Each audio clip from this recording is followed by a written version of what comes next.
13:02, ¿cómo están? Bienvenidos y bienvenidas a nuestra primera edición en esta jornada de martes 1 de junio, arrancando este sexto mes prácticamente para cerrar el primer semestre del año, como siempre con mucha información.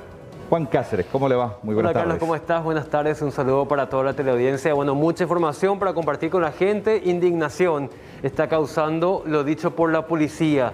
La sensación de seguridad, de inseguridad, digo bien, se debe a la masiva publicación de casos nada más. Con esto prácticamente se está minimizando el accionar de los delincuentes en las calles. Mucha gente está teniendo miedo incluso de esperar los buses en horas de la noche en zonas alejadas porque, bueno, ya sabemos las consecuencias en muchos casos que nos reportan aquí a nuestra redacción. Vamos a hablar de eso, vamos a hablar también de la situación de IPS Ingavi, donde esta mañana los familiares de pacientes reclamaban la determinación de desalojar esa zona de estacionamiento y la prohibición del uso de teléfono celular con los pacientes internados, de tener esa comunicación.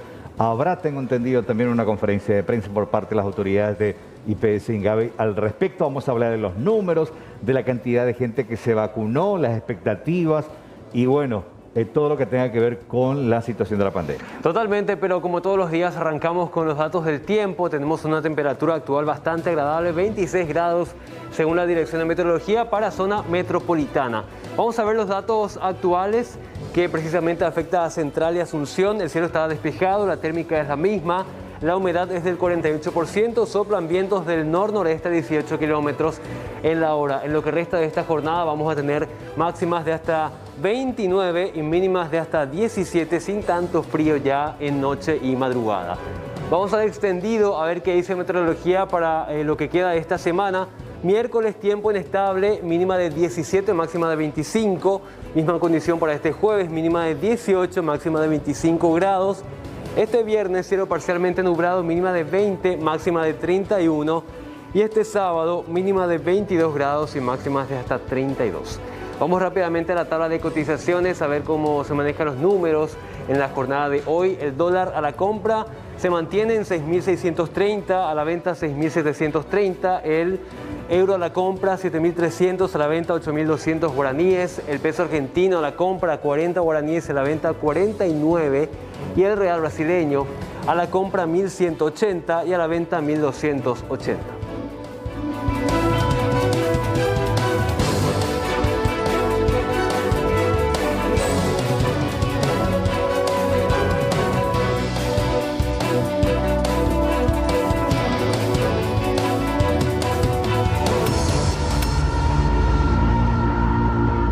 El domingo le faltó de oxígeno 45 minutos, después de 45 minutos se dieron cuenta y ella ya estaba bajando toda su saturación. Pero sabemos que no contamos con camas de terapia, no contábamos con esas camas para poder evacuar y la paciente no soportó.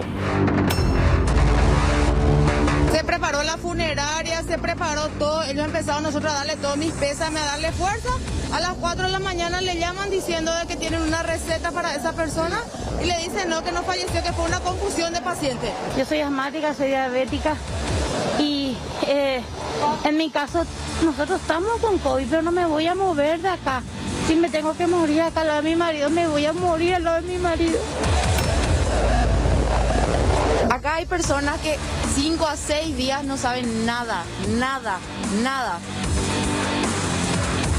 Yo estoy acá hace 50 días con mi hermano en terapia.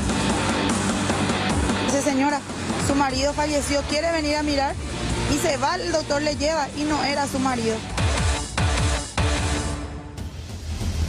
Vamos con esta información que nos lleva hasta el este de la República. 30 años de cárcel para el guardia que mató a golpes a una jueza de Hernandarias el año pasado. En la lectura de la sentencia resaltaron el sufrimiento cruel e innecesario al que fue sometida la víctima por su agresor.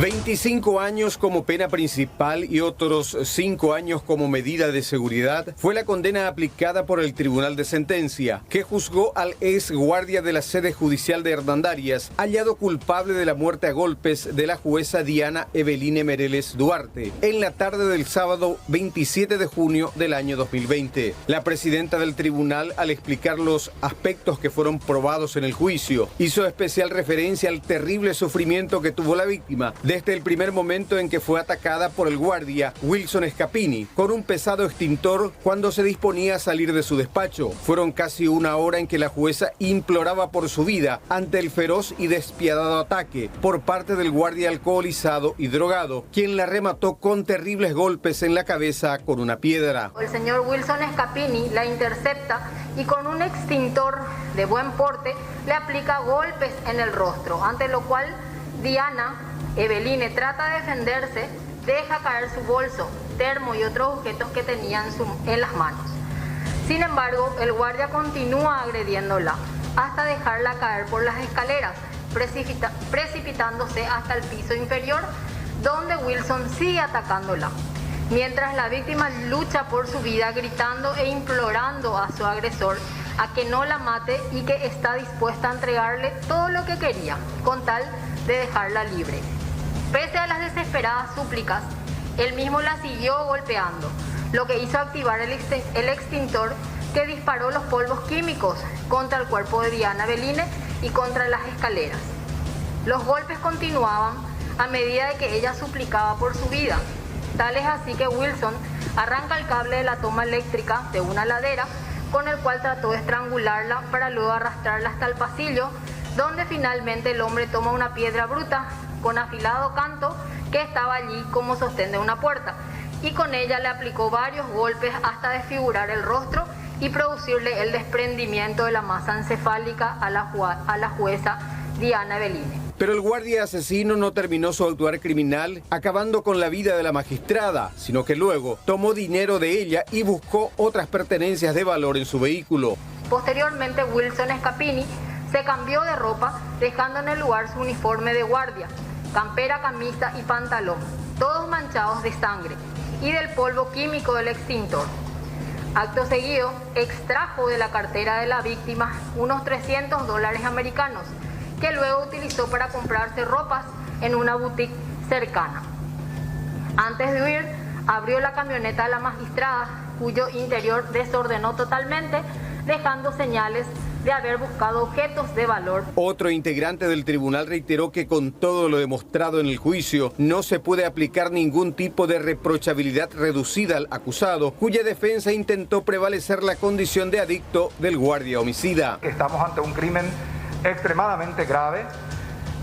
Notamos que la forma de realización del hecho, el sufrimiento al que sometió a la víctima es bastante profundo emocionalmente hablando. Tenemos el daño causado, se trata de una persona joven, no es la mera pérdida de una vida, sino estamos hablando de la pérdida de un profesional con trayectoria intachable en cuanto a las ciencias del derecho, y finalmente se incursionaba recientemente en el ámbito jurisdiccional. Tiene un hijo con capacidad diferente, entonces estamos hablando de un daño demasiado importante, extraordinario, que no se limita única y exclusivamente con lo ya previsto por los tipos penales acreditados. Tanto la madre de la jueza asesinada como uno de los hermanos consideraron que la pena justa era la máxima de 40 años de encierro para el acusado. Se prevalece por la droga, y la droga uno toma y consciente como se toma la caña. No me agrada, ni tampoco me gusta, ni tampoco acepto. ¿Por qué?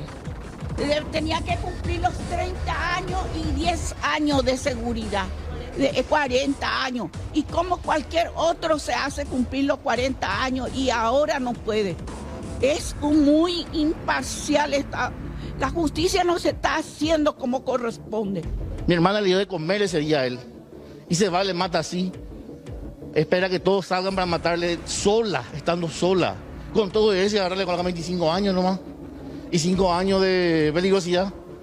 Él no tiene más reinserción acá. Tras la lectura de la sentencia, el condenado Wilson Escapini Villalba fue nuevamente conducido hasta la cárcel regional, donde deberá cumplir 30 años en prisión. Bueno, estamos a 20 días de las internas de los distintos partidos rumbo a las nacionales, buscando a un nuevo intendente para las distintas ciudades de la República. Hoy nos visita, agradecemos su tiempo, a Freddy Franco Alfaro. Él es concejal por la ciudad de San Lorenzo, ya en su segundo periodo, hijo del expresidente de la República, Federico Franco, para tener más o menos una idea y un contexto de también su currículum político. Freddy, ¿cómo te va? Disculpame, te tuteé, así hacemos la charla un poco más amena también. Bienvenido. Gracias por la invitación, Carlos, Juan, también, a toda la audiencia de C9N, a las órdenes de lo que podamos ser útil.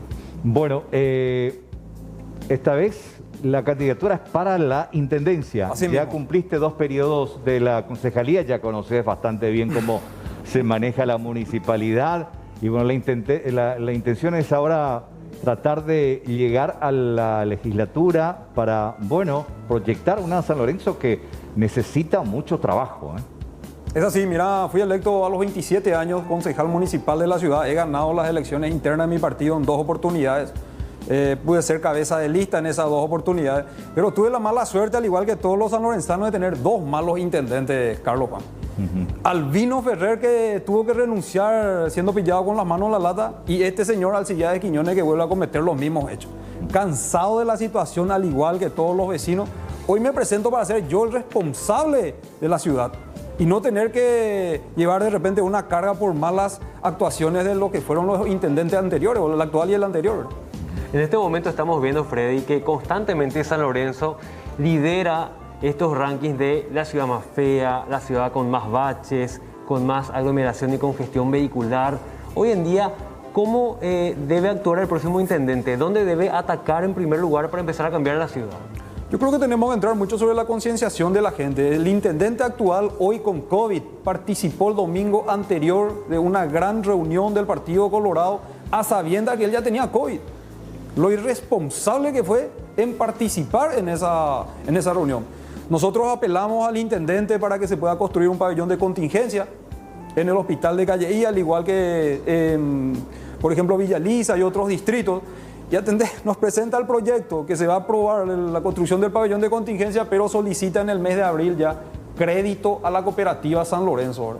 Por suerte, por lo menos, el proyecto sí continúa, no para, pero de todas formas nosotros ya no gozamos más en la confianza en esta gestión de este señor intendente, denunciado, ¿verdad?, por plazas de oro, casetas de oro, etcétera, etcétera. ¿Qué le hace falta a San Lorenzo? Tomando como referencia, como le decía, justo ayer coincidíamos en una entrevista con el doctor Federico, Asunción ya no puede crecer a no ser que se concrete el proyecto del otro lado del río. Hoy hay que potencializar las ciudades dormitorio, Fernando, San Lorenzo, Villa Elisa, donde se necesita crecer con un mínimo de proyección y de proyectos que puedan permitir una convivencia sana entre los sanlorenzanos y que realmente tengan los recursos y los servicios que se merecen como un ciudadano que está pagando sus impuestos.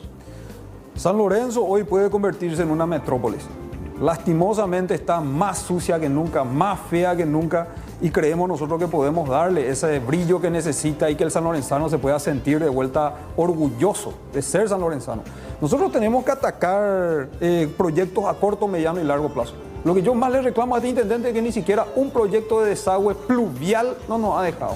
San Lorenzo llueve y se inunda, tenemos que estar nadando.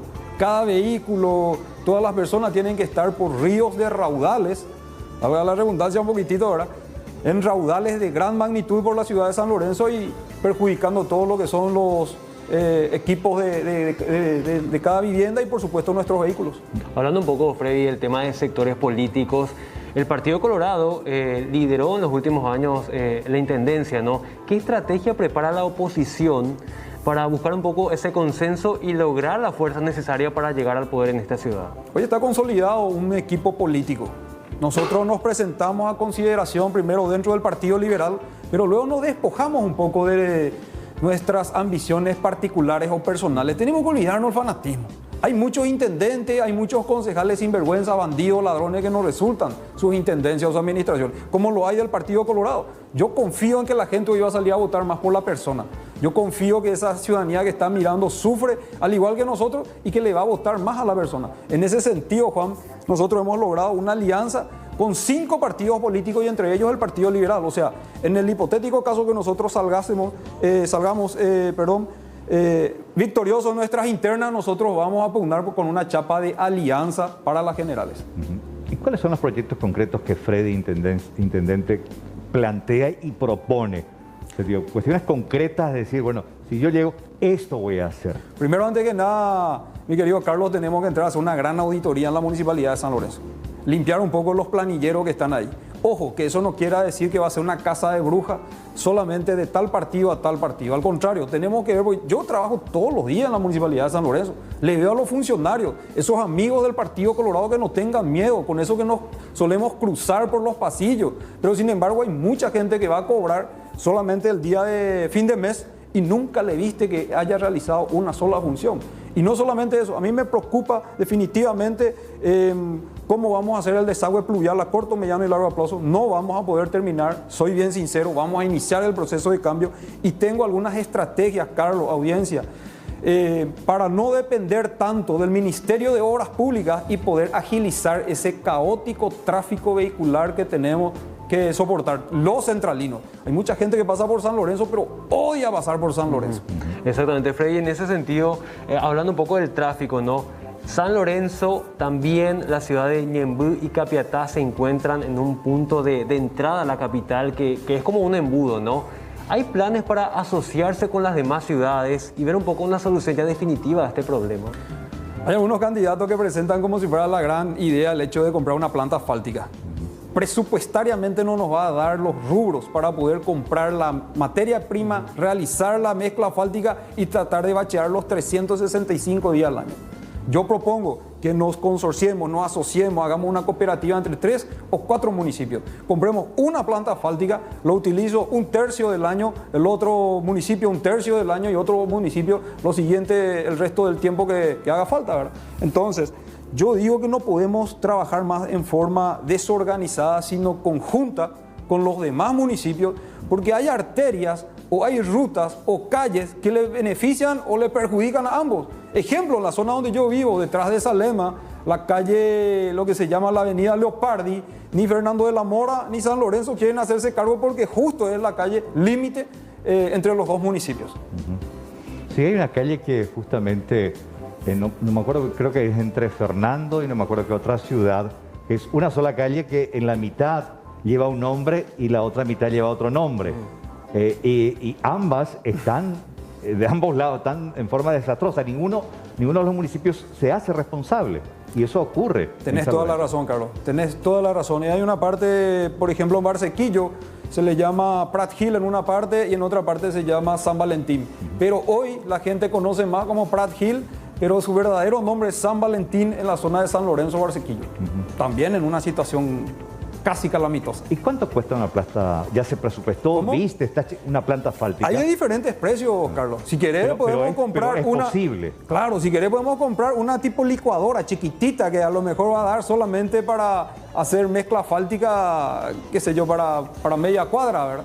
Pero nosotros necesitamos máquinas de primer nivel que nos funcionen los 365 días al año, pero no vamos a poder tener los recursos necesarios. El que lo dice eso no maneja absolutamente nada. Interesante el tema del consorcio entre municipios, pero eso tampoco va a servir si no se hace el desagüe pluvial. ¿De qué te sirve bachear? Viene el agua y te lleva todo. En sentido, tiene que ser por ambas vías, ambos carriles.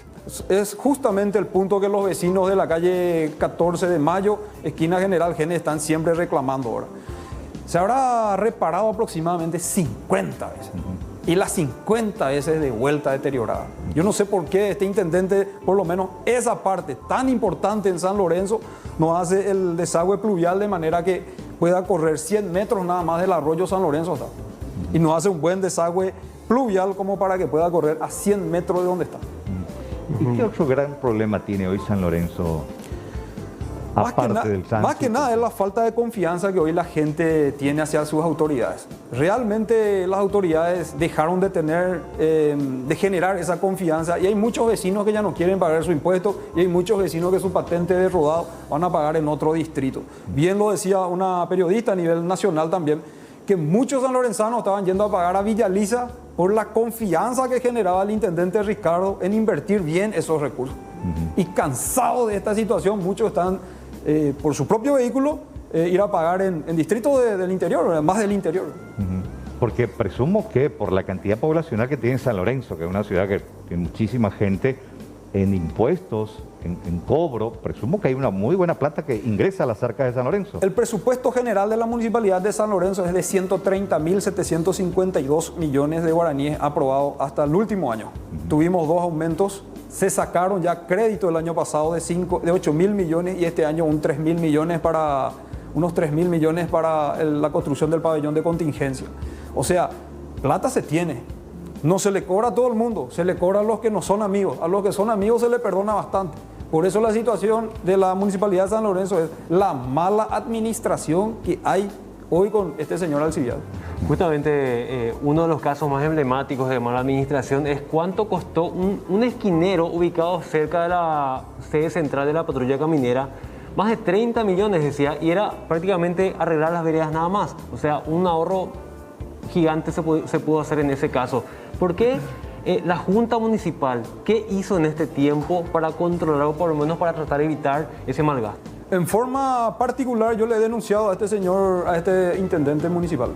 He llevado la denuncia directo a la Fiscalía de Delitos Económicos, a la Unidad de Delitos Económicos y la Junta Municipal también, en pleno. Los 12 concejales le han denunciado al intendente por la caseta de oro y por las plazas de oro en la Contraloría. Nosotros estamos esperando los resultados de parte de la Contraloría para que podamos tomar algún tipo de decisión. Pero hoy este intendente se vuelve a candidatar, entonces estamos esperando que él ya renuncie. Es más, corrió versión de que no quería ni renunciar. En 29 días tiene que presentar su renuncia. Bueno, Freddy, vamos a estar muy pendientes. Las elecciones son ahora nada más, en 3 semanas. El 20 de julio, justo el Día del Padre. 20 de julio, Día del Padre, las internas. Sí, las internas. Y bueno, y eso va a definir ya también y va a marcar el rumbo de lo que va a ser las nacionales a finales de este año, con una excepción, que van a tener solamente 4 años de administración. Van a tener que meterle pata en 4 años, por supuesto, para ajustar los tiempos justamente. Carlos, estamos convencidos, ayer hoy y Cereje, realmente sé que puedo darle mucho más a esta ciudad. Cansado de ser concejal de malos intendentes, me lanzo hoy con el sueño de ser intendente de la ciudad y de dar lo mejor de mí para todo nuestro pueblo sanlorenzano. Freddy Franco Alfaro, muchas gracias por tu tiempo, que tengas una muy buena tarde. El agradecido soy yo, un saludo hoy a todos los... Gracias. Concejal. Bueno, 13:26, hacemos una breve pausa. Ya venimos.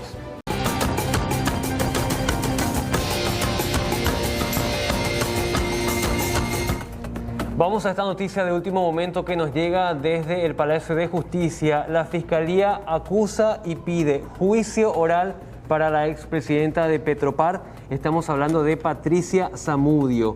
Precisamente las causas son lesión de confianza por la compra de productos e insumos. Ustedes recordarán el caso tan polémico de compra de insumos para supuestamente combatir al COVID-19, una escandalosa compra incluso de agua tónica sin que exista evidencia alguna de su beneficio para la salud, Carlos. Exactamente. De esta manera, entonces, tiene que ver con la ex titular de Petropar. Se confirma el pedido de juicio oral para Patricia Zamudio y otras 5 personas que habrían formado parte de un grupo para precisamente puentear y sobrefacturar presuntamente insumos, incluso de agua tónica. Personas que, bueno, en cierta manera contribuyeron y ayudaron para que este sistema se aplique y finalmente termine la entidad estatal pagando altos costos por estos insumos. Fiscalía pide juicio oral para Patricia Zamudio.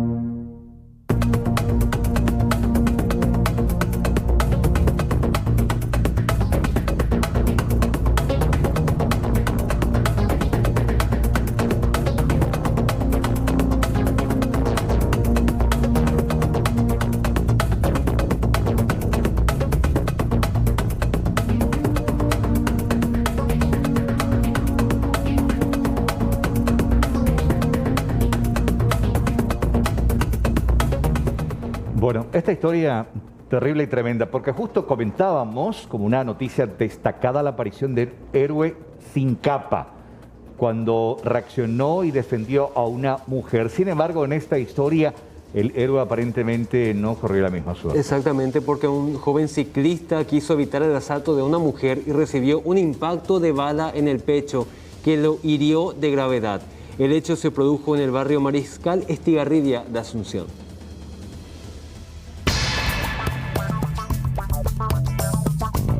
Bueno, este sector del barrio Mariscal Estigarribia, específicamente sobre las calles Pancha Garmendia e RI2 Boquerón, en donde un joven intentó evitar un asalto, sin embargo recibió un balazo a la altura del pecho.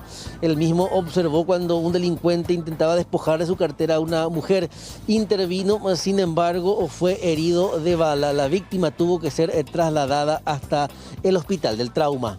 El hecho fue reportado a través del sistema 911 el día de hoy, 18:40 horas aproximadamente, en la dirección Pancha Garmendia RI2 Torono del barrio Mariscal Estigarribia. Tuvimos reporte de un caso de robo agravado por disparo de arma de fuego, ¿verdad? A una de las partes, una de las víctimas en este caso, ¿verdad? Inmediatamente nos constituimos en el lugar, ¿verdad? Encontramos a una persona de sexo masculino que se encontraba tendido sobre el empedrado con una herida a la altura del pecho, lado izquierdo, una herida sangrante. Él mismo ya estaba siendo en el lugar asistido por personal de bombero voluntario de la primera compañía, quienes le estaban brindando los primeros soportes médicos, ¿verdad? Hasta posterior ser trasladado por personal del servicio SEME hasta el Centro de Emergencia Médica.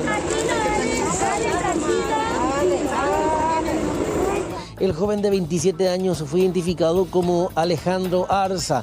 Él mismo tuvo que ser sometido en horas de la madrugada a una intervención quirúrgica a raíz de la gravedad de su herida a la altura del pecho. Por su parte, cámaras de circuito cerrado captaron el momento en el cual el delincuente actuaba realizando este disparo. La víctima en sí del hecho punible es una persona de sexo femenino, una señora que justamente estaba regresando de su domicilio. Ella es empleada doméstica, justamente estaba llegando ella hasta su lugar de trabajo. Como no estaba encontrando colectivo, ella venía caminando sobre la avenida RI2 y justamente en la intersección donde le manifesté anteriormente, este sujeto cruza de una vereda a otro y con arma de fuego en mano le despoja de su cartera a esta persona. Esto, en ese interín, justamente este muchacho venía con su bicicleta en sentido contrario y él observó el hecho en sí que estaba ocurriendo. Él descendió de su bicicleta y fue como para tratar de auxiliar a la señora. Fue en ese entonces que le da un seguimiento al delincuente, quien al ver que esta persona le seguía, huye como para abordar un auto y antes de abordar el vehículo realiza un disparo contra la humanidad de él. Posteriormente, el delincuente, tras apropiarse de la cartera de la víctima que contenía unos 700.000 guaraníes y varios objetos de valor, abordó un vehículo de color gris para escapar raudamente del lugar.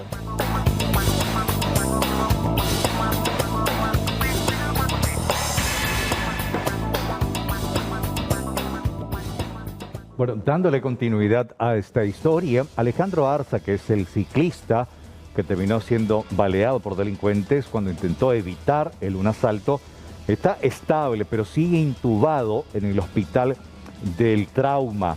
Esto debido al disparo que recibió y que afectó el pulmón izquierdo y ocasionó una pérdida de varios litros de sangre.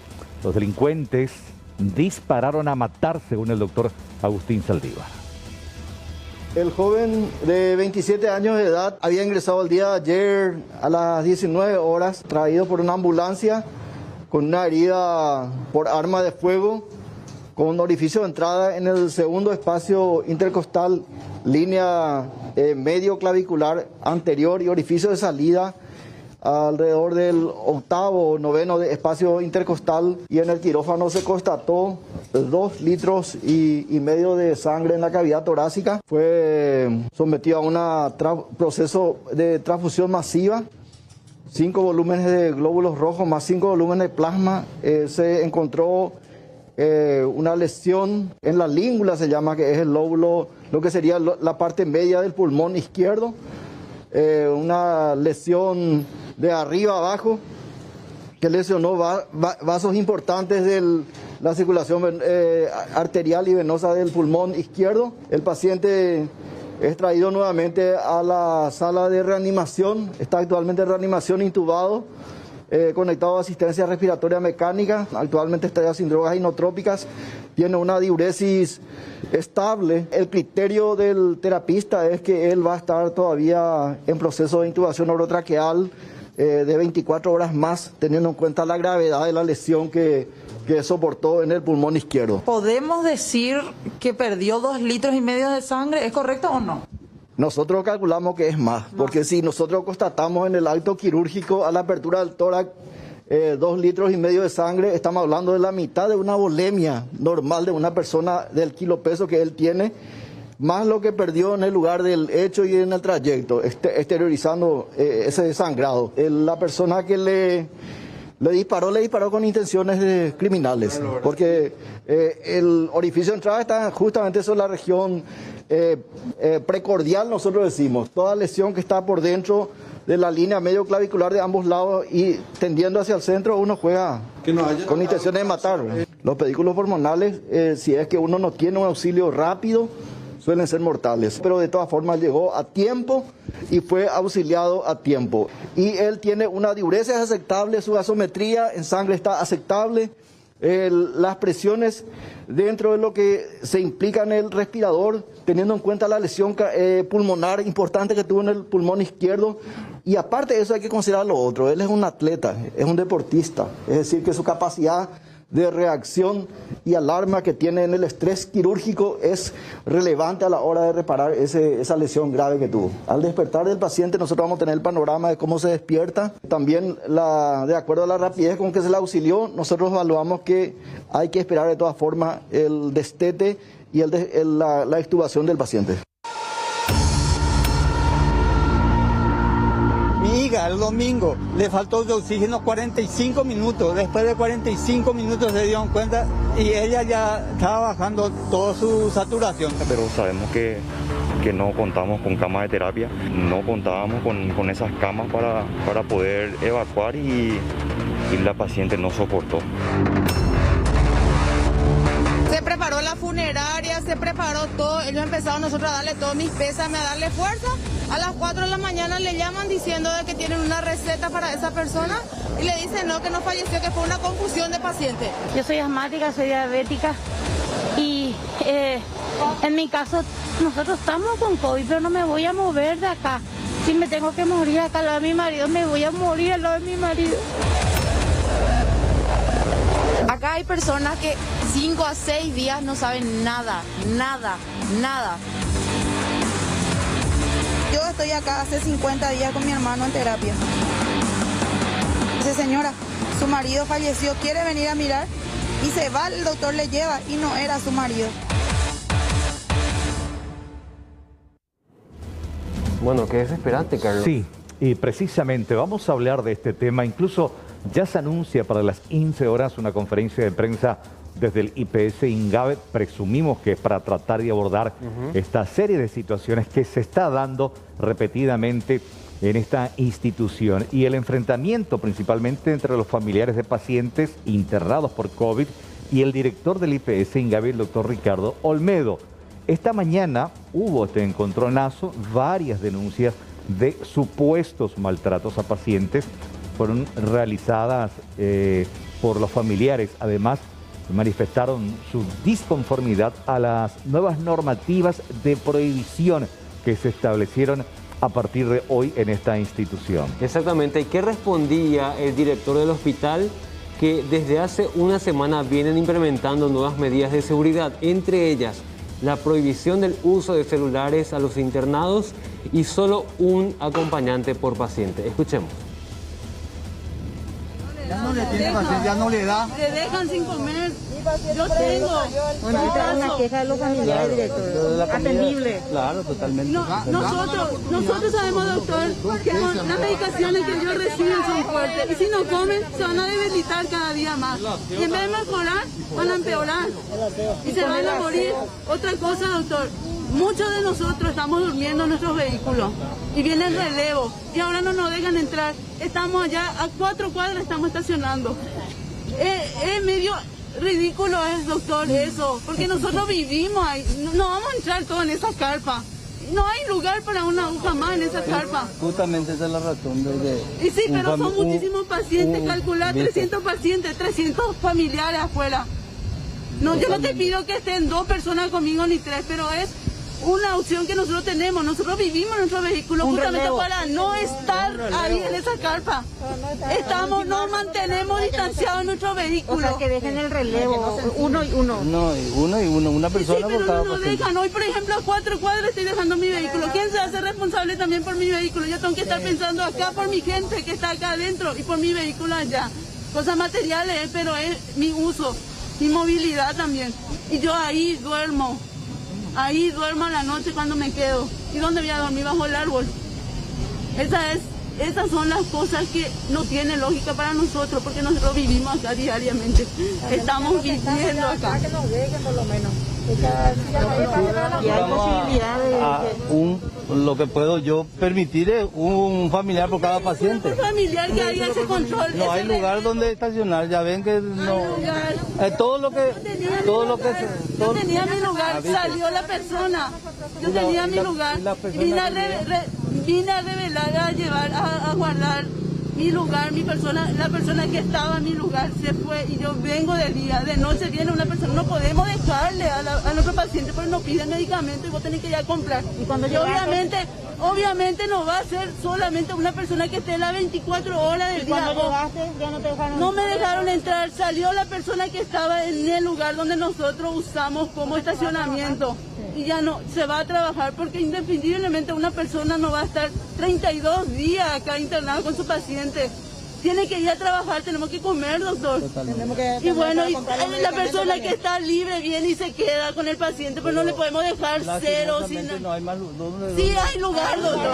Hay lugar, porque mi lugar está ahí. No me dejan. Andá a la paseate, doctor, y mira, hay con lugar. Y estamos reclamando. Uno, no nos dejan meter nuestros vehículos al local, al predio, no nos dejan permitir entrar, mirarle a los pacientes, no sabemos si comieron, de hecho yo ayer me enteré que mamá no comió, eran las 2 de la tarde y ella no recibió ni un alimento en el día, y son cosas que no te dan seguridad, no te dan tranquilidad. ¿Y cómo vas a estar tranquila si tu familiar enfermo ahí postrado no está comiendo, no está recibiendo, no te permite meter alimentos, nada? Y esta es la realidad que estamos viviendo nosotros todos los días. Nada, no hay ni un papel, nada, absolutamente nada no te dicen. Supuestamente solamente a los graves le pasan informes. O sea, yo tengo que adivinar que porque ellos no me envían ningún informe, mi mamá está estable, está bien. No puedo yo vivir así. Acá hay personas que 5 a 6 días no saben nada. Y su solución de que supuestamente nos va a hacer videollamada, si supuestamente ellos no están saturados, que su médico dan abasto y su enfermera dan abasto, porque entonces un informe, que encima es un mensaje de texto miserable, no son capaces de enviar. No son capaces de enviar y vos pensás que si un mensaje no pueden enviar, te van a hacer videollamada a 350 pacientes. No van a hacer. Si el tipo supuesto director, cree que nos va a poder venir a mentir en la cara, por lo menos tiene que formular mejor su mentira y algo que sea medianamente razonable que venga a decirnos, porque una videollamada, ¿en serio él piensa que sus enfermeras se van a poner a hacer videollamada a cada paciente? Ni siquiera le limpian bien, ni siquiera le dan de comer. Es cierto, yo estoy acá hace 50 días con mi hermano en terapia y es cierto que se le pierden los pacientes. Después le llaman a la compañera que estaba al lado mío de mi carpa, le llaman a la señora, le dice: señora, su marido falleció, ¿quiere venir a mirar? Y se va, el doctor le lleva y no era su marido. Imagínate si le da un infarto a esa pobre señora. Y se le pierden los pacientes y hay solamente 3 licenciados, un licenciado y 2 licenciadas para 14 personas. Entra en la primera sala y mira. Y ellos no dan abasto. Y hay algunos que vienen de otros lugares, 24 horas eso. Y ya no pueden, ya no dan más. Hay licenciados buenos, hay doctores buenos, como también así te toca malos. ¿Ahora qué pasó? ¿Le querían desalojar a la gente del estacionamiento? Sí, ahora allá ya te están atajando porque no quieren más que entre acá, porque yo tengo el decreto que supuestamente rige hoy, que es que el estacionamiento va a ser solamente para los funcionarios. ¿Y dónde, no para los familiares? No, ¿y dónde quedamos nosotros? Ellos lo menos que se preocupan es por los enfermos, se preocupan por la gente que están afuera. ¿Y a quién les molesta que esté 2 o 3 personas con su paciente ahí afuera? Ellos deberían de ocuparse más por los pacientes. Mi hija el domingo a la madrugada le faltó de oxígeno 45 minutos. Después de 45 minutos se dieron cuenta y ella ya estaba bajando toda su saturación. Estaba ya en coma y no se dieron cuenta. Al día siguiente nosotros no nos enteramos de nada. Yo no me enteré de nada. Le pregunté a la licenciada cómo está mi hija y me dijo que está estable, está bien y ella se estaba muriendo.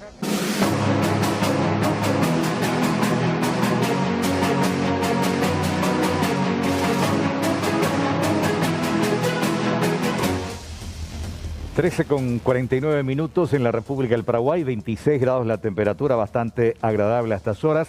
La tenemos en comunicación, agradecemos su tiempo a la doctora Sonia Arza, ella es infectóloga. Doctora, ¿cómo te va? Muy buenas tardes, bienvenida. Buenas tardes, Carlos, y a la audiencia. Bueno, doctora, más que nada para tratar, de hecho, se sigue estudiando a este tremendo virus que sigue atacando al mundo entero y se van conociendo también cosas nuevas, descubriendo al respecto y bueno, hoy aguardando que la población, por lo menos en su gran mayoría, pueda recibir la vacuna para tratar de luchar. Leía estudios acerca de que se requiere un promedio, y usted me va a corregir y ayudar, de por lo menos entre 70-75% de la población para pensar tan siquiera frenar el avance de este virus, doctora. Así es. Dicho por la Organización Mundial de la Salud misma, Carlos, 70% es lo estipulable, pero hay que recordar de que ese es un piso. Sí. Siendo un techo esperable por encima del 80%, con la finalidad de lograr esa inmunidad colectiva que tanto se busca para evitar de que los que quedan susceptibles continúen siendo albergue del virus, para que estos continúen mutando y apareciendo esas nuevas variantes que a la fecha suman 4 como variantes de preocupación de acuerdo a la Organización Mundial de la Salud. A la variante de Manaus se sumó la hindú. Entonces, digamos de que no todo está escrito, sabemos cómo empezó, no sabemos cómo va a terminar, Carlos.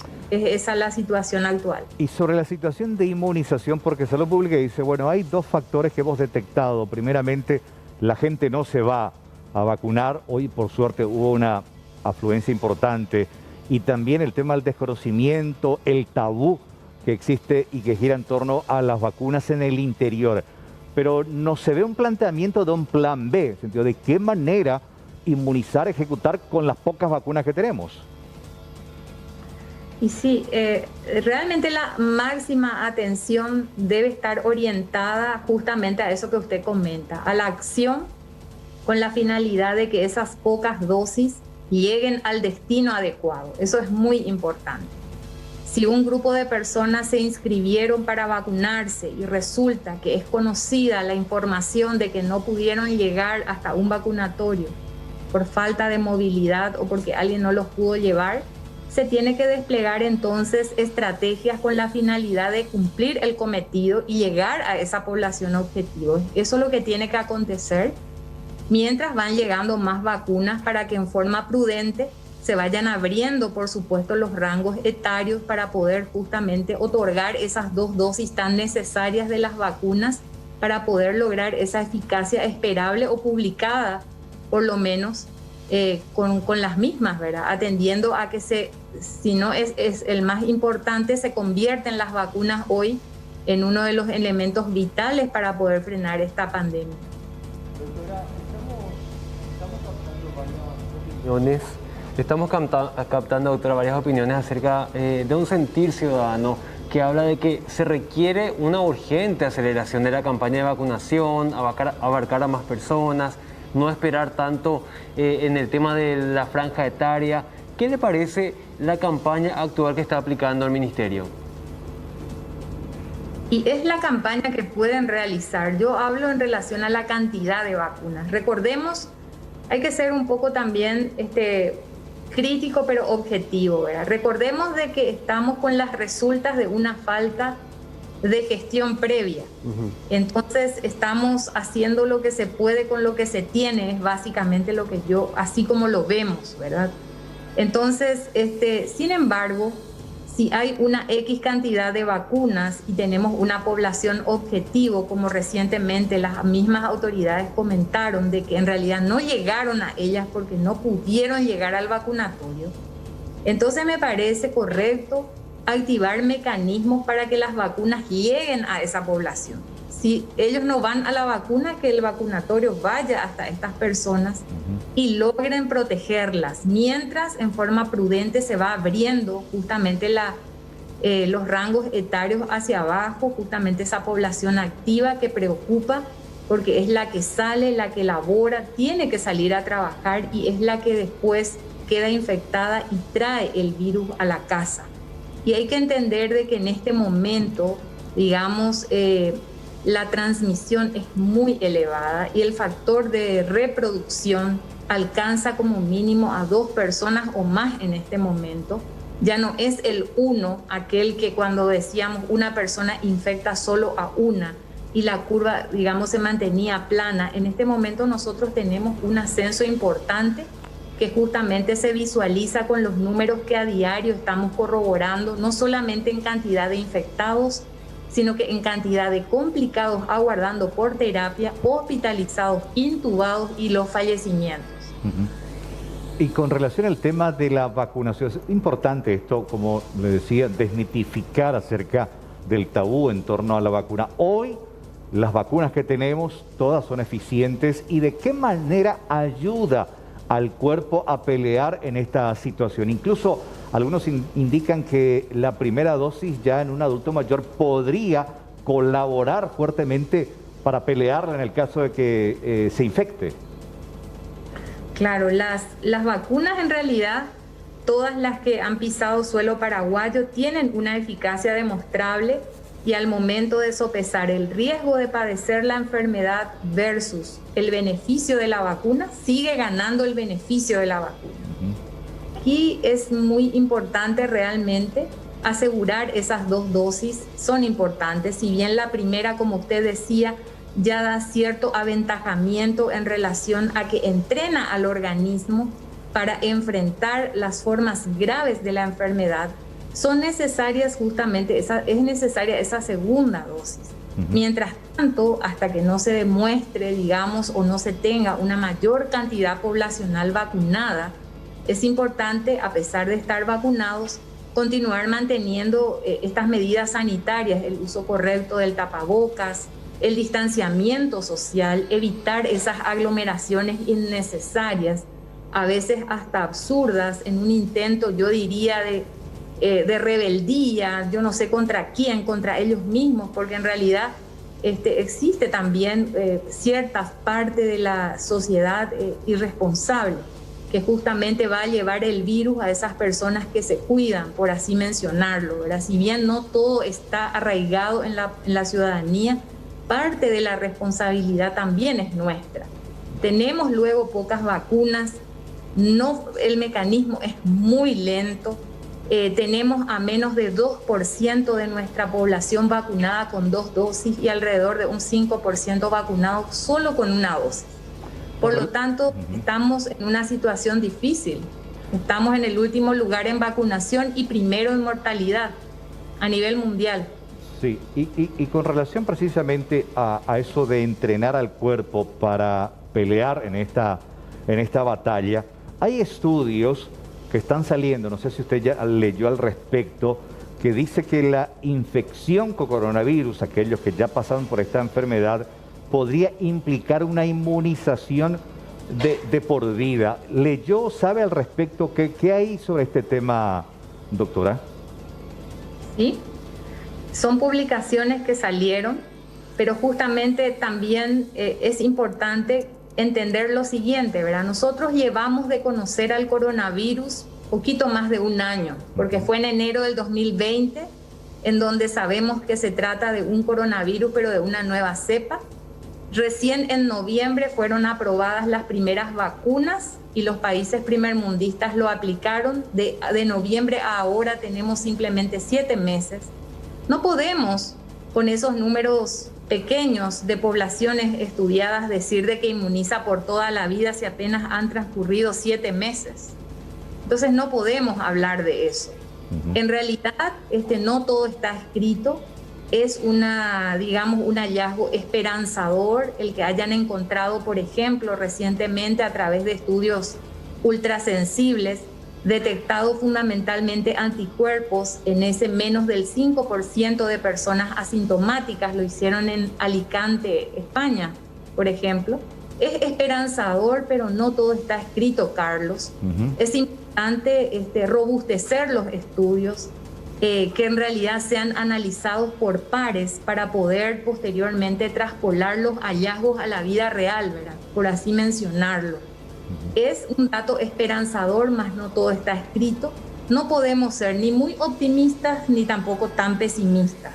Es un punto, como se suele decir en la ciencia, importante, se convierte en un tentempié para continuar investigando, pero por supuesto mientras eso acontezca, es importante vacunarnos y mantener esas medidas preventivas tan importantes, así como lo hicieron otros países, Carlos. Por ejemplo, Israel tiene a más del 80% de su población vacunada. Paulatinamente iniciaron aquella vida que tenían, solamente utilizan tapabocas cuando van a estar aglomerados o encerrados en edificios, más al aire libre ya no lo utilizan. Se le sumó Reino Unido, pero sin embargo en contrapuesta tenemos a India con su segunda ola por una nueva cepa o una nueva variante. Tenemos aquí mismo a Brasil, Argentina y nosotros, ¿verdad?, que estamos con un índice de mortalidad más elevado a nivel mundial. Es decir, no todo está escrito. Esta historia sabemos cómo empezó, mas no sabemos cómo terminará. Esperemos que entonces se siga prodigando mayor conocimiento y fundamentalmente prontamente se corte esta pandemia que ya tanto daño ha causado. Con relación al tema de hay casos, tengo entendido, confirmados de reinfectados por el virus. ¿Cómo actúa el cuerpo si ya tiene en su memoria justamente el virus en un primer contagio? ¿Ayuda esto para enfrentar una situación de recontagio? ¿Se disminuye la posibilidad de la presentación de una cepa más virulenta? Cuéntenos, ¿qué dice la medicina al respecto, doctora? Mire, justamente las reinfecciones es la que salen de contramano a esa premisa de que la infección primaria con el virus natural genera una inmunidad de por vida. Porque si eso hubiera sido cierto, no hubieran aparecido reinfecciones. Lo otro es que hay que analizarlo muy críticamente. ¿Por qué? Porque si uno empieza a vacunar muy lentamente a su población a un ritmo desacelerado, no acelerado, entonces el virus campante circula mayoritariamente en la comunidad, infectando a una gran cantidad de susceptibles, y eso lo hace, digamos, proactivo para las mutaciones, y van apareciendo las nuevas variantes. Variantes que pueden ser de interés o variantes de preocupación, como por ejemplo la variante P1 de Manaus o la variante hindú, que tiene una doble mutación justo en el sitio en donde el virus se une a las células e ingresa en ellas para generar toda la fisiopatología, por así mencionarlo. Entonces son de preocupación porque pueden escapar a la eficacia de las vacunas. Ahora, cuando nosotros enfermamos con el virus natural, nosotros aumentamos nuestra respuesta inmunógena y reconocemos al virus natural, más no a las nuevas variantes. Es por eso de que estas son denominadas de preocupación, porque escapan a la inmunidad natural entrenada por el propio virus en una persona que antiguamente o anteriormente enfermó por coronavirus, o bien también es de preocupación porque pudiera escapar a la eficacia de las vacunas. Si bien quedó demostrado de que las actualmente aprobadas por la Organización Mundial de la Salud, como la vacuna Pfizer, la Moderna, la Janssen, entre otros, en realidad son eficaces contra las nuevas variantes, es importante robustecer esos estudios. ¿Qué implica? Cargar mayor cantidad de personas y ver realmente, cuando tengamos altas coberturas de vacunación, cómo es que el virus se comporta en la población. De esa forma se va a medir la efectividad de la vacuna. Y entonces, digamos que se inició, hay una luz de esperanza al final del túnel, pero se tiene que seguir indagando mucho más y no se puede transpolar aún hallazgos en menores cuantías o con tasas pequeñas de población a una población inmensa como la que estamos vivenciando. Doctora, ¿a qué nos exponemos como país con el ritmo de vacunación que tenemos actualmente? ¿Podríamos no llegar al objetivo de esa inmunización colectiva? Totalmente. No vamos a alcanzar a un ritmo que necesitamos, esa inmunidad colectiva. Vamos a enfermar mayoritariamente, va a haber más complicaciones. De hecho, las proyecciones no son alentadoras. Ustedes conocen, lo repiten siempre, lo suelo escuchar.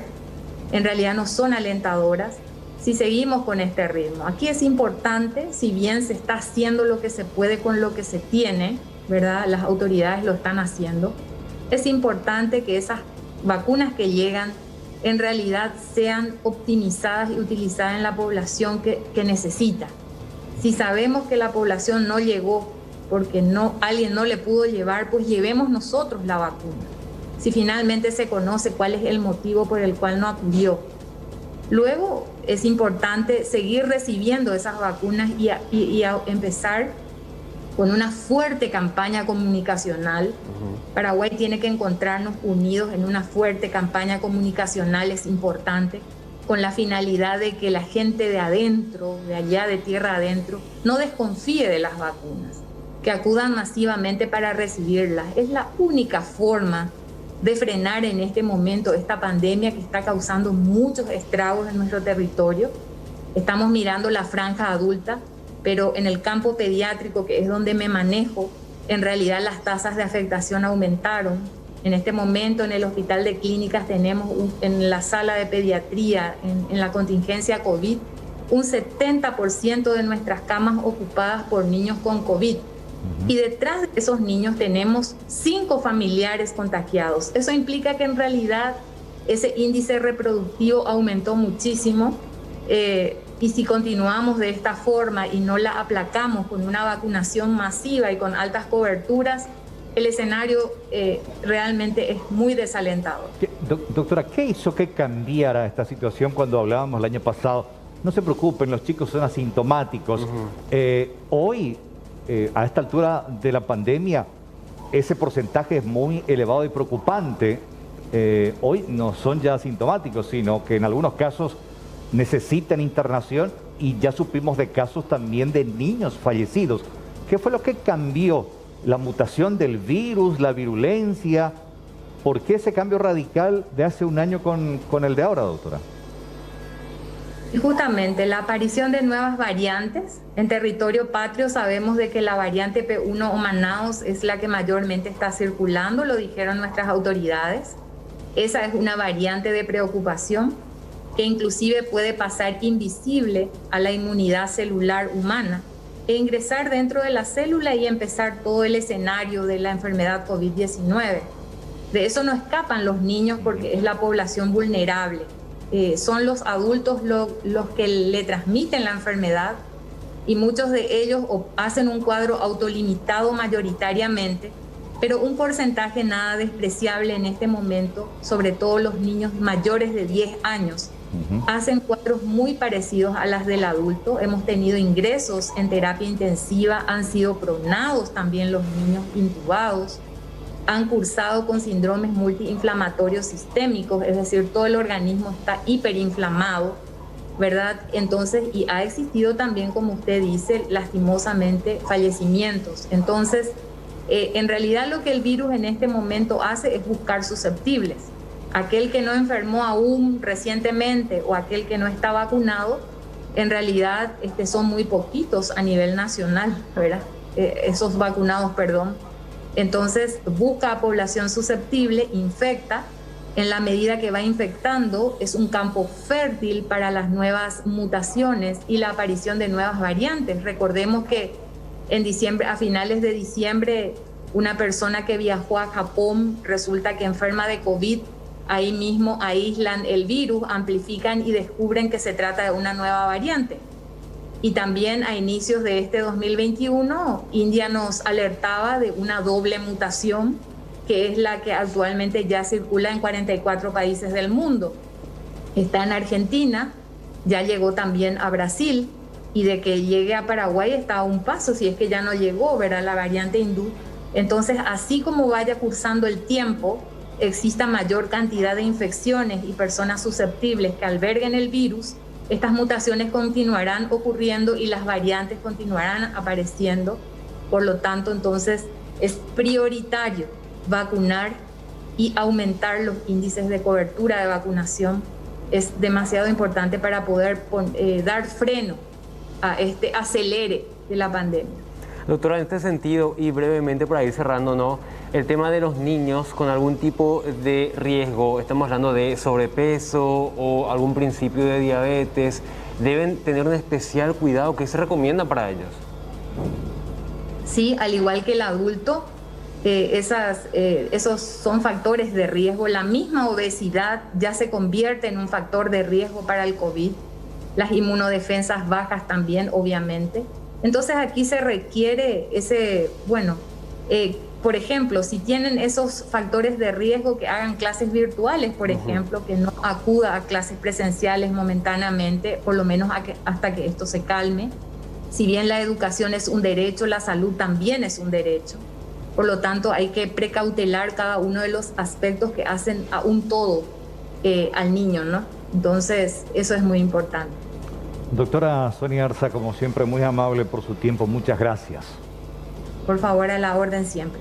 Gracias, doctora Sonia Arza, infectóloga, sobre este tema, principalmente de la preocupación sobre la baja tasa de vacunación, lo importante que significa inmunizar a nuestra gente, estas variantes que circulan, y hoy la novedad del tema de la tasa de niños afectados, internados e incluso fallecidos. Y me quedo con esto, Carlos. Mencionaba la doctora Arza, les da de la misma forma que afecta a los adultos, en el sentido de que son intubados, son llevados a terapia los niños mayores de 10 años. Exactamente. Sumamente preocupante. Sí, totalmente. Bueno, 14 con 11 minutos en la República del Paraguay. Hacemos una breve pausa, ya volvemos. Carlos, hablamos de este tema que genera mucha polémica, sobre todo por la reacción ciudadana que se dio ante lo que dice la policía, que los niveles de inseguridad actuales son mucho menores a los de años anteriores. Que es una percepción simplemente de que los casos se mediatizaron y se compartieron a través de las redes sociales, pero que en la realidad los números indican lo contrario, ¿no? Exactamente. ¿Qué es lo que vemos a través de los medios de comunicación, las redes sociales principalmente, Carlos? Muchísimos casos de asaltos, pero que son sumamente violentos, atacan a jóvenes trabajadoras, madres de familia, gente que se dedica a ganarse un poco la vida de manera honesta y lastimosamente son víctimas de este tipo de asaltantes. Y a esto sumamos los comercios que son visitados por los delincuentes. No existe ola de inseguridad porque los números de asaltos o robos son bajos en comparación a estadísticas de años anteriores. Es el argumento que nos decía y nos comentaba la jefa de Relaciones Públicas de la Policía. La cuestión de las cámaras, de los circuitos cerrados a los cuales básicamente muchos tenemos acceso, no solamente ya la policía, sino también la ciudadanía, hace como que, y se den a publicidad, hace como que esa percepción, ese índice de percepción de inseguridad aumente un poquito más. Evidentemente, sin desmeritar que ocurren estos hechos, ayer justamente el señor subcomandante de la Policía Nacional, el comisario general Víctor Balbona, convocó a un equipo de trabajo, a un equipo técnico de trabajo, en el cual se trajeron las estadísticas del año 2019, 2020 y las de este año en la misma franja de meses, ¿verdad? Estos números revelaron que esa tal ola delictiva, como estamos promocionando directamente, o digámosle los medios están promocionando, no es tal. porque comparativamente tuvimos mucho más casos en el año 2019 y 2020. Me dirán ustedes, bueno, pero ocurre, eso es innegable, pero hay también una realidad, es que nosotros también tenemos restas en nuestras filas policiales. Hasta ayer tenemos un total de 55 compañeros fallecidos, estos compañeros eran activos, y casi 500, si no son más ya hoy, que están aislados, algunos con resultado COVID positivo. Eso implica una resta de personal. Si yo soy jefa de una comisaría X, cualquier número, y tengo a mi cargo 50 personal, yo divido 25 en un grupo, 25 en el otro grupo, y con los 25 me las agencio para poder cubrir toda mi jurisdicción. ¿Qué pasa? En este momento tengo 10 personal de reposo. A lo mejor mi subjefe está también de reposo. Eso implica que yo no vaya a mi casa ni lunes, ni martes, ni miércoles, toda la semana. 10 menos significa a lo mejor 5 menos en cada grupo. Entonces, los que están sanos, entre comillas, tienen que partirse a veces en muchas más partes o tienen que esforzarse el doble para poder cubrir la hueca de quien lastimosamente en este momento está de reposo. Si yo voy a tener que cubrir la hueca vecina o el cuadrante vecino de mi compañero que está enfermo, en vez de pasar cada 1 hora, voy a pasar cada 2 horas, porque lastimosamente no tenemos un equipo de reserva o un equipo de suplentes que tenga que entrar en ausencia de los titulares. A partir de mañana se van a estar nuevamente reactivando las famosas patrullas gigantes. Vamos a tener que estar nuevamente apelando no solamente a la gente de prevención, sino vamos a estar desangrando un poquito gente de investigación de delitos, narcóticos, de otras oficinas que no tengan necesariamente que ver con la seguridad propiamente dicha. Básicamente ahora en Central y en Asunción, en los horarios en que mayormente la gente abandona sus casas para ir a trabajar, que es más o menos entre las 4 de la mañana y las 8.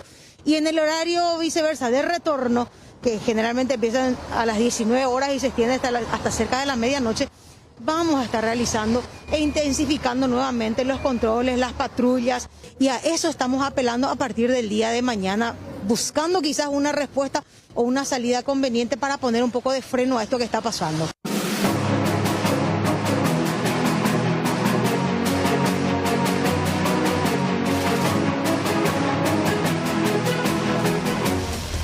Vamos a hablar nuevamente en el ámbito judicial porque tenemos una noticia que tiene que ver con este caso de supuesta violación a la cuarentena, porque la justicia decidió elevar a juicio oral público el caso de la imputación a Juan Grassi, Diego Mendoza y también Cándido Brizuela en esta recordada manifestación dada el año pasado contra la corrupción en el microcentro de Asunción. Y ya estamos en comunicación con Juan Grassi, uno de los imputados en este sentido. Juan, ¿cómo estás? Buenas tardes. Muy buenas tardes a todos los amigos de CN9N. Bueno, así como dijeron, estamos tristemente imputados y ahora nos toca tener que enfrentar, un juicio oral debido a que de ninguna manera hemos decidido acogernos a una opción que nos dieron, que era una salida procesal rápida. Prácticamente aceptar una salida procesal implica tener que admitir que hemos cometido un delito. Y admitir que cometimos un delito cuando salimos a protestar contra la corrupción y la impunidad, cuando estábamos haciendo uso de nuestro derecho constitucional, es algo totalmente inadmisible y es algo que va contra, todo nuestro ordenamiento jurídico. Por ende, estamos aquí para defender la legalidad, la institucionalidad y por sobre todo los derechos de todos los ciudadanos. Juan, ¿cuál es el mensaje que con esta decisión del juzgado de llevarlos a un juicio oral por esta situación, cuál es el mensaje que la justicia finalmente les hace llegar a ustedes y al resto de la gente de la población? Es un mensaje de pura intimidación, de amedrentamiento. Prácticamente es: no salgan de sus hogares, no se atrevan a protestar contra los hechos de corrupción y de impunidad, no se atrevan a protestar contra los robos, no se atrevan a levantar la voz contra nosotros. Entonces hay un grupo de poder que utiliza a la justicia como un garrote. Y ese grupo de poder no le gustó que el 3 de junio del año pasado, dentro de 2 días cumplimos un año, hayamos organizado una manifestación espontánea donde se sumaron más de 10.000 personas, porque ese día hubo más de 8,5 kilómetros de cola en la caravana contra la corrupción y la impunidad. Hechos de corrupción que recordemos a la audiencia, las mascarillas de oro, los casos en Petropar y muchos otros más que se fueron destapando y que hoy, después de un año, nos dan la razón. La cantidad de personas que están sin insumos en los hospitales, la falta de recursos, la manera de enfrentar todo esto ahora a manos vacías, nos dan la razón de que hicimos bien en protestar, porque levantamos la alerta. Lastimosamente, la justicia, en vez de condenar a los verdaderos culpables e investigar quienes más estaban dentro de todas esas roscas mafiosas, decidió ir detrás de los manifestantes. Y aquí nosotros nos pusimos al frente y les dijimos que no iban a atropellar nuestros derechos y salimos nuevamente airosos. Estamos acá de frente peleando contra la Fiscalía, contra decretos de dudosísima constitucionalidad, y eso lo vamos a demostrar en el juzgado. Aquí nuevamente aparece lo que para muchos dicen una justicia selectiva, en este caso de atacar a un grupo que protestó por las denuncias de hechos de corrupción que finalmente son de público conocimiento, mientras que hay sectores políticos que cometieron lo mismo de aglomeración, lo están haciendo ahora con el tema de las cuestiones internas, pero finalmente son casos que el Ministerio Público no los ve. Totalmente, Carlos. La justicia selectiva no es justicia. Tenemos que partir desde esa base. Y en un país que no tiene justicia, ¿qué clase de país es? Y este es el Paraguay del pleno 2021. Un país donde decide perseguir a ciudadanos de bien que levantan la voz contra ladrones. Recordemos, son ladrones a quienes nosotros le confiamos la administración de nuestros recursos, a quienes le confiamos todo y nos devolvieron traicionando esa confianza. Y por otro lado, esa misma justicia cierra los ojos ante verdaderos casos, digamos, de corrupción e impunidad. O si queríamos aplicar la misma vara, hubieron miles de casos de aglomeraciones donde la Fiscalía no se dio por enterada. Entonces, es aquí donde vemos de que hay una grandísima injusticia, pero nosotros no nos vamos a quedar sentados con los brazos cruzados. Al contrario, vamos a salir a pelearle de igual a igual, porque este es nuestro país y lo vamos a defender. Juan, específicamente en la causa, en la carpeta fiscal, ¿qué es lo que sostiene el Ministerio Público? ¿De qué manera ustedes habrían cometido un delito según lo que sostiene la Fiscalía? Entrando en la parte técnica, jurídicamente hablando, ni siquiera ellos saben exactamente bien cómo imputar o bajo qué figura penal imputar. De hecho, que eso fue lo primero que reclamamos, porque ellos alegan de que hemos violado la cuarentena. La cuarentena no es ningún delito, no está tipificado en ningún artículo del Código Procesal Penal ni el Código Penal, digamos. Ni tampoco hay otra ley precedente a eso que pueda amparar o que pueda ayudar a este decreto a convertir, digamos, lo que sanciona en delitos. Al máximo pueden ser faltas administrativas, pero no más que eso. Entonces, involucrarle a la Fiscalía e iniciar una persecución penal por una posible falta administrativa no tiene ningún sentido. Y eso es algo importante que la ciudadanía tiene que entender, porque del otro lado, quienes nos están escuchando en este momento, estoy seguro que muchos fueron víctimas de aprietes en las barreras fiscales, en las barreras policiales, donde de forma totalmente ilegal se les retenía y se les pedía dinero a cambio de soltarles. Hay miles de casos donde lastimosamente muchos compatriotas tuvieron que sufrieron este tipo de acoso. En nuestro caso no pudieron porque les saltamos a la yugular, y es esto lo que nosotros deseamos dejar como precedente. Porque hasta hoy, fíjense, no nos querían recibir en el juzgado, el fiscal no aparecía, cambiaron de juez. Hubo un montón de cuestiones que dilataron esta audiencia preliminar. E inclusive hoy, tanto el juez como el fiscal nos recordó que si nosotros queríamos acogernos a un criterio de oportunidad, que ellos estaban de acuerdo. Nosotros le dijimos que no queríamos acogernos a ningún criterio de oportunidad, porque hacer eso implica aceptar que cometimos un delito. Cuando lo que hicimos nosotros, reitero, fue defender nuestros derechos y los derechos de todos los paraguayos. Finalmente, Juan, ¿ya hay fecha para este juicio oral? Todavía no hay fecha, pero según lo que nos comentaron en el juzgado, que muy probablemente estamos hablando dentro de este año 2021, hacia finales, octubre o noviembre. ¿Sigue en pie tu candidatura? Sigue en pie, totalmente. Mi candidatura a la Intendencia de Asunción sigue en pie. ¿Y si hay también condena? queremos... ¿Perdón? ¿Y si hay condena? Y si hay condena, veremos. Pero si hay condena, bueno, será la justicia la que baje esa. Pero si hay condena, vamos a apelar nuevamente. Así que no hay manera, digamos, de que nuestros derechos queden cercenados en este sentido para poder candidatarme. Entonces, voy para adelante por Asunción, para todos los asuncenos, vamos adelante por Paraguay y para todos los paraguayos. Porque nosotros, quienes realmente deseamos un país mejor, quienes queremos vivir con la seguridad, quienes queremos vivir con paz, somos muchos más. Y vamos a lograrlo. Gracias, Juan. Un abrazo. Buenas tardes. Muchas gracias. Muy buenas tardes. Bueno, Juan Galeano Grassi. Y reiteramos esta información. Sí. La justicia eleva a juicio oral público el caso de Juan Grassi junto a otras personas, Diego Mendoza y Cándido Brizuela, por esta supuesta aglomeración, violación de la cuarentena, ocurría en la manifestación del 3 de junio del año pasado. Claro, son los principales referentes de la organización de este evento. 14:30, vamos a hablar también en instantes, ya lo veo Martín Fernández, sobre la Copa América. ¿Qué pasa? ¿Va a ser o no Brasil? Brasil que, bueno, no está muy bien, que digamos, epidemiológicamente hablando.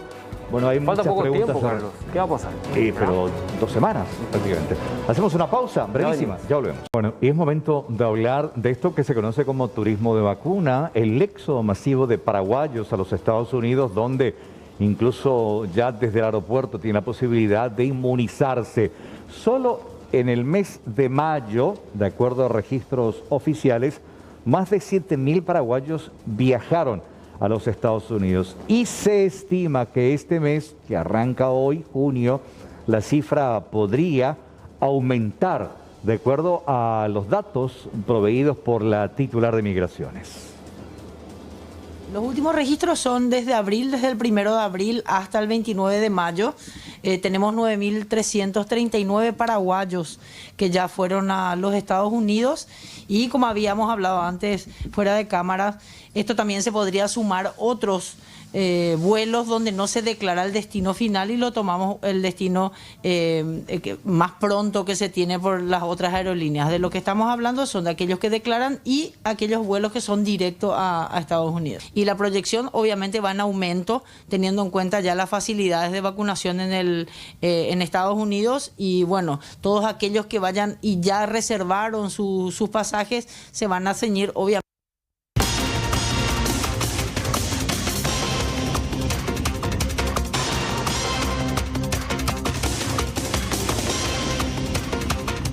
Rápidamente hasta el IPS contigo, Alexis, inicia esta conferencia de prensa con respecto al caso de Ingavi.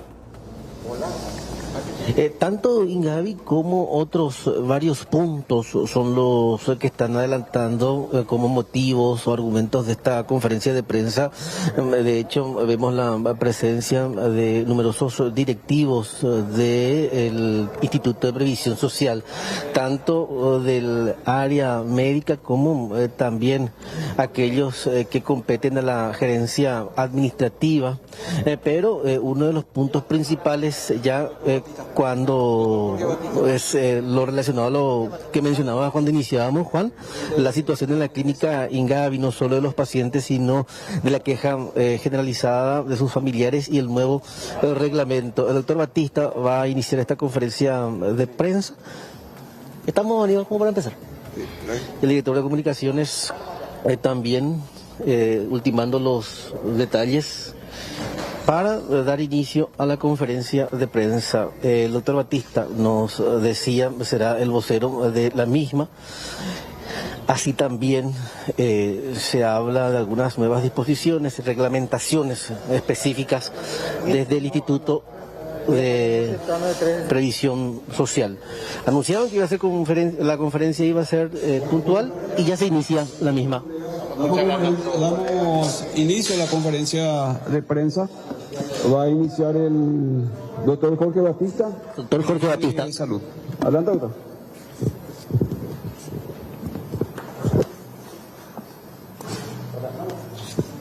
Sí, muy buenas tardes. Muchas gracias por su presencia. Realmente estamos agradecidos con ustedes, la prensa.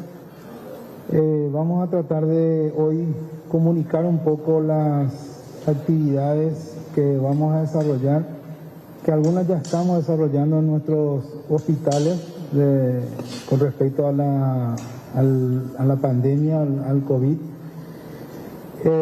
Antes que nada, quiero recordarles que nuestras medidas son direccionadas única y exclusivamente al bienestar del paciente. Todas estas medidas son medidas que se hacen a lo largo y ancho de la República del Paraguay en instituciones referentes, y nosotros queremos mejorar nuestra calidad en lo referente a lo epidemiológico, y estas son las medidas. Sabemos que muchas de las medidas médicas últimamente no están siendo bien vistas, no están siendo aceptadas por la población, entre ellas el distanciamiento, el uso de tapabocas y las medidas más fuertes como la cuarentena, pero nosotros los médicos entendemos que esas son las medidas que necesitamos para prevenir la enfermedad y, en el caso de que ésta se instale, evitar en lo posible sus complicaciones. Con respecto a lo que nos reúne hoy, que es el Hospital de Especialidades Quirúrgicas Ingavi, quiero recordarles que el hospital se denomina Especialidades Quirúrgicas Ingavi porque se construyó, diseñó y programó para realizar actividades quirúrgicas. Esta pandemia nos obligó a hacer un hospital nuevo